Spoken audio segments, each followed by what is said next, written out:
ពីស្រុកសន្យាទល់មុខនឹងស្រីលំបាករេចក្តីប្រឹងដើម្បីស្នេហាកូរ៉េត្រជាងទៀងមិនបានចិនដាគិតតែម្យ៉ាងថាសង្សារខ្មែរទើបជាស្នេហ៍ពិតសន់សំសំចៃដើម្បីថ្ងៃវិលសុខសាន្តប្រខែបើកបានផ្ញើជូនកល្យានចាស់ចិត្តសង្ឃឹមអូនថែប្រខែដែលខំដោយចិត្តមិនស្មានវមិត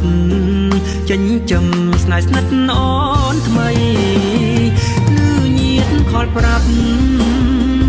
មិនស្ដាប់ពាក្យគេចេញពីកូរ៉េរីរេរកថ្ងៃដល់ទួននឹងភ្នែកយំយ៉ាច់ទៅបែកទ្រូងខ្សៃអូនអបញឹងថ្មីដូចជាភៀងក្តីគេណាំង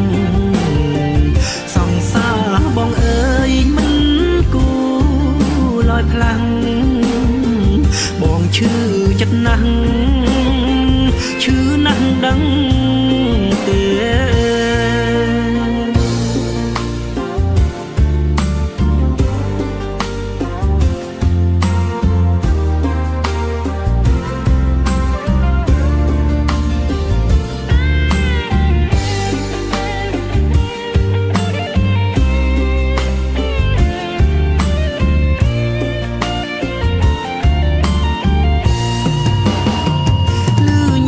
ខលប្រាប់មិនស្ដាប់ពាក្យគេចេញពីកូរ៉េរីរេរកថ្ងៃដល់ទួននឹងភ្នែកយំយ៉ាច់ទៅបែកទ្រូងខ្សៃអូនអបញឹងថ្មីដូចជាភៀងក្តីគេណាំងសង្សារបងអើយមិនគូលយខ្លាំងបងឈឺចិត្តណាស់